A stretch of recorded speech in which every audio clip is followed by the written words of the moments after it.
नमस्कार, मैं हूं पवन त्यागी। असम के मुख्यमंत्री हेमंत बिस्व शर्मा ने एक चौंकाने वाला बयान दिया है।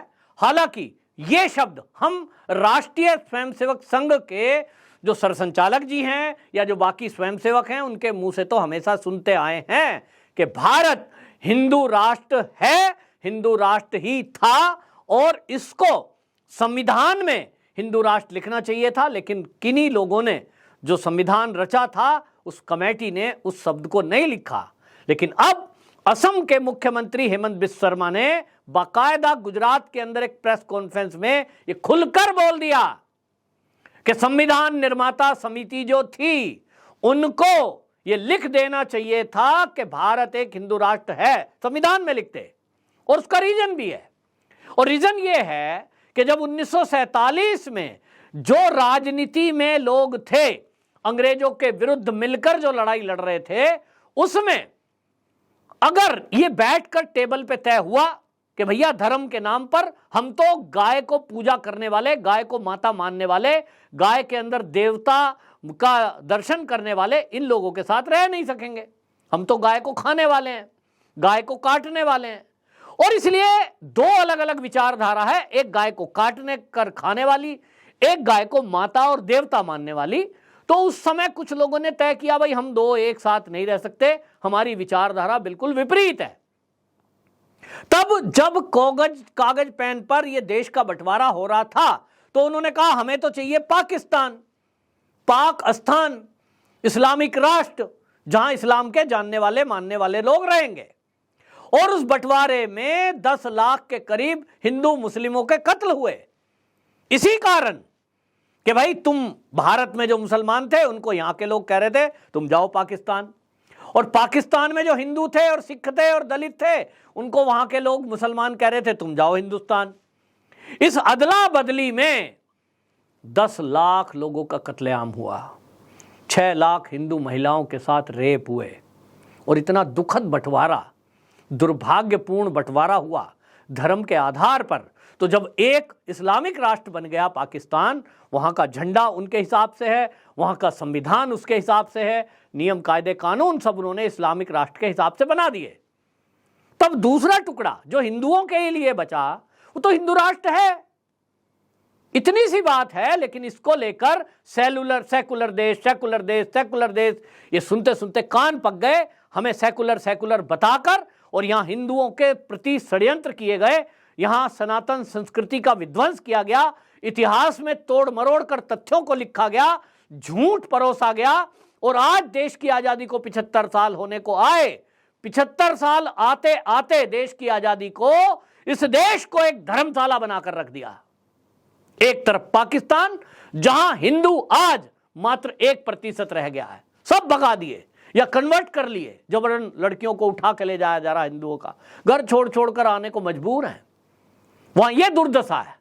और यहां जिनको पूरी आजादी है वो कहते हैं साहब हमें तो भारत में रहने से डर लग रहा है, यहां तो इंटॉलरेंस बढ़ रही है, ये सेकुलर देश है साहब, हमें तो यहां पूरी आजादी चाहिए कि हम जितना चाहे विवाह करें, हमें चाहिए कि हम चाहे कुछ भी पहने, हम चाहे यहां दुपट्टा ओढ़ें नहीं ओढ़ें, हम तो साहब यहां कुछ भी करेंगे, हिजाब पहनेंगे, हम तो यहां अपने हिसाब से काम करेंगे।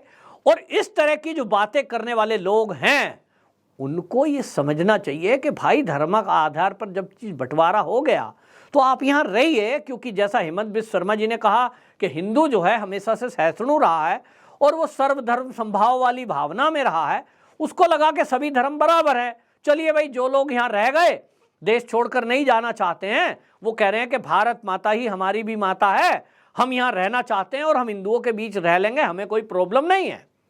तो जो लोग रह गए रहें, लेकिन ये समझ कर रहें कि ये हिंदू राष्ट्र है, ये समझ कर रहें कि ये हिंदुओं के ही लिए बंटवारा हुआ था, मुसलमान जिधर गए तुम उधर नहीं गए, ये तुम्हारी गलती है। हेमंत बिस्व शर्मा जी बिल्कुल स्पष्ट बोले। और जब उनसे कहा गया कि आप जो ये बात कर रहे हैं हिंदू राष्ट्र की, ये अवधारणा की, तो क्या फिर यहां समान नागरिक संहिता लागू हो जानी चाहिए? उन्होंने कहा क्यों नहीं भाई, हिंदू हैं जो लोग, उनको एक से अधिक विवाह करने की अनुमति कानून नहीं देता। हिंदू मैरिज एक्ट है, हिंदू मैरिज एक्ट बना है, वो दुनिया के ज्यादातर देशों में यही एक्ट है कि भाई आप एक से दूसरा विवाह नहीं कर सकते, पहले पहली पत्नी को तलाक दें। लेकिन आप इस्लाम के अनुसार अगर 4 विवाह करने की छूट पाते हैं तो फिर पाकिस्तान में वो छूट है। जिनको ऐसा चाहिए था वो पाकिस्तान पहले ही चले गए, वहां आप करिए, कौन रोक रहा है? 4 विवाह, 3 तलाक दीजिए, कौन रोक रहा है? वहां हिंदुओं के लिए कोई कानून नहीं है कि हिंदुओं की अलग से कुछ सुनवाई होती हो। इसलिए हेमंत बिस्व शर्मा ने जो बोला है, यही बात भारतीय जनता पार्टी के सारे नेता बोलते आए हैं, लेकिन जब कभी इस तरह की बात बोली जाती है उस पर विवाद खड़ा कर देते हैं। और सबसे ज्यादा विवाद खड़ा करने में कांग्रेस और कम्युनिस्ट है। आप देखें कि राहुल गांधी, सोनिया गांधी और इसके पहले जवाहरलाल नेहरू, फिर इंदिरा गांधी, इनका अगर आप कर्म देख लेंगे तो इनके हर वक्तव्य में और इनके हर काम से आपको पता लगेगा कि इन्होंने हिंदुओं को कुचला है, हिंदुत्व को कुचला है, हिंदुस्तान के प्रति इन्होंने दूसरी भावना रखी है। और अब तो खबरें आती हैं, सोशल मीडिया का जमाना है, तो हमें पता लगता है कि जिनको हम चाचा नेहरू कह रहे थे, जवाहरलाल नेहरू कह रहे थे, उनके बारे में पता लगता है कि भाई हनी ट्रैप कोई आजकल ही नहीं है, उस जमाने में भी था, उनको भी कोई ब्लैकमेल कर रहा था। अब वो चीजें इतिहास के पन्नों में दर्ज थी, आम आदमी को पता नहीं था, अब धीरे धीरे आगे आ रही है। और यदि ऐसा हुआ कि बंटवारे के पीछे यदि कोई ऐसी शक्ति थी जो जवाहरलाल नेहरू को प्रेशराइज कर रही थी या ब्लैकमेल कर रही थी, बहुत खतरनाक है कि केवल आप अपने स्वार्थ में देश के टुकड़े करा दोगे। इसी तरह हमने देखा है देश की आजादी के बाद खूंखार आतंकवादियों को छोड़ दिया गया कि भाई उनकी एक मुख्यमंत्री जी की बेटी को अब अपहरण कर लिया गया। अब लोग तो उस पर भी सवाल उठाते हैं कि महबूबा मुफ्ती और उसकी बहन जो किया था उनका अपहरण, ये कहते हैं साहब ड्रामा है। चलिए मैं मानता हूं वो ड्रामा नहीं, हकीकत है, हकीकत था। तो क्या एक के बदले ऐसे खूंखार आतंकवादियों को छोड़ा जा सकता था? नेता हैं आप, मुख्यमंत्री हैं आप एक प्रदेश के, तो आप एक उदाहरण देते हैं, लेकिन ना, मेरा बच्चा, मैं, मेरा स्वार्थ, वो पहले है। उन्हीं आतंकवादियों ने कितनी बड़ी घटना को अंजाम दिया और आज भी संगठन बनाकर वो भारत में हमेशा आए दिन नित्य प्रति आतंकवादियों को भेजते जा रहे हैं। ये हमारे देश में षड्यंत्र हुए, इसको समझने की आवश्यकता है। और मोहन भागवत जी जो संघ के सरसंचालक जी हैं, माननीय मोहन भागवत जी ने जब ये कहा था कि भारत तो हिंदू राष्ट्र है, कितना बवाल इस पर कांग्रेस ने कर दिया। ये कैसे कह दिया आरएसएस ने? ये मोहन भागवत जी देश को बांट रहे हैं, ये तो लोगों को लड़ा रहे हैं। तो राहुल गांधी निकले हैं भारत जोड़ो यात्रा के नाम पे कि साहब आरएसएस और बीजेपी वाले तो ये भारत को तोड़ रहे हैं, मैं जोड़ूंगा। इसीलिए हेमंत बिस्व शर्मा ने बाकायदा इस पर सवाल उठाया था कि भैया तेरे दादाजी ने तो भारत को बांटा था और तुम चले हो जोड़ने, तो जोड़ने चले भी हो तो पाकिस्तान में यात्रा करो। भारत को पाकिस्तान से जोड़ना है, बांग्लादेश से जोड़ना है, टुकड़े तो ये हुए ना, तो इसको जोड़ो तो माने कि आप भारत जोड़ो यात्रा पर निकले हैं, आप भारत को जोड़ के ही दम लेंगे। दादाजी ने गलती की थी, पोता ठीक करके रहेगा। होता है कई बार, दादा से कोई काम नहीं हुआ, पोता कर सकता है, तो आप करिए, लेकिन वो यात्रा पाकिस्तान और बांग्लादेश में करिए और उनसे बात करिए, वहां की जनता से, उनको समझाइए भारत में यात्रा करने का क्या फायदा, ये तो जुड़ा हुआ है ही है। लेकिन आप यहां भी ऐसा काम कर रहे हो, अपना एजेंडा चलाने की कोशिश कर रहे हो और ये सोच रहे हो कि भारत जोड़ो यात्रा के नाम पर मैं भारत को कैसे तोड़ूं। आपको लगता है फिर से लोगों को कैसे लड़ाऊं ताकि सत्ता फिर से 2024 में किसी तरह हमारे हाथ आ जाए।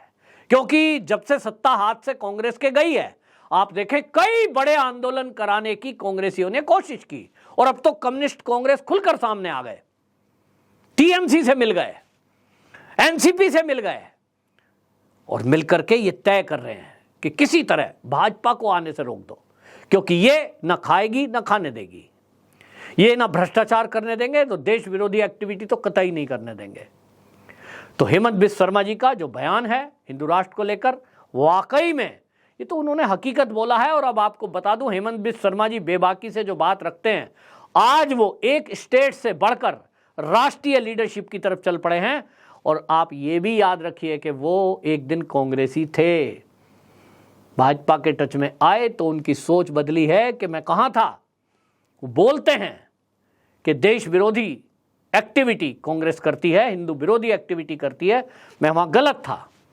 सोचिए, हेमंत बिस्व शर्मा जैसा नेता, जो कि उसका जीवन का एक बड़ा पार्ट उन्होंने कांग्रेस में गुजारा था, जब उनकी मानसिकता अब आज समझ के कारण ऐसी हो गई है, तो कांग्रेस के अंदर जो लीडर बचे हैं वो कैसे मानसिकता के होंगे। और ये हम सबके लिए, जो लोग अपने आप को सेकुलर की बात करते हैं, उनको भी समझने लायक है कि हेमंत बिस्व शर्मा जी ने जो बोला है इसके पीछे के तथ्य क्या हैं। धर्म के आधार पर देश का बंटवारा हो गया तो ये हिंदू राष्ट्र है, वो इस्लामिक राष्ट्र है। सीधी सी बात, लोगों को समझ नहीं आती, समझ लेंगे तो अच्छा है, वरना यहाँ अब जो केंद्र में सरकार आई है वो समान नागरिक संहिता भी लाएगी, वो जनसंख्या नियंत्रण कानून भी लाएगी, वो जो है मंदिरों का उत्थान भी करेगी। तो लोगों के पेट में दर्द नहीं होना चाहिए, कानून को सहज रूप से स्वीकार करना चाहिए। भारत में संविधान माने एक ऐसा विधान कानून जो बाबा साहब भीमराव अंबेडकर ने सबके लिए समान बनाया था।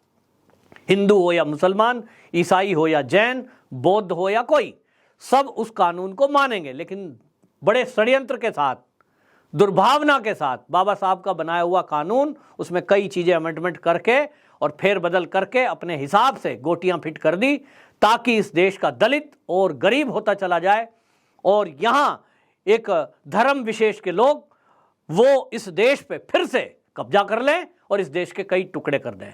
लेकिन अब देश जागृत हो चुका है। देश की जो अब राजनीति है उसमें भी हेमंत बिस्व शर्मा जैसे लोग, नरेंद्र मोदी जैसे लोग, योगी जी जैसे लोग अब आगे आ गए हैं। तो निश्चित जानिए कि हमारे देश का भविष्य अब उज्जवल है। और ऐसी कुराफात करने वाले लोग जो देश विरोधी ताकतें फिर से मिलकर के देश को टुकड़े करने का सोचती हों, टुकड़े टुकड़े गैंग, उनको ये नेता सबक सिखाने में सक्षम है। वंदे मातरम।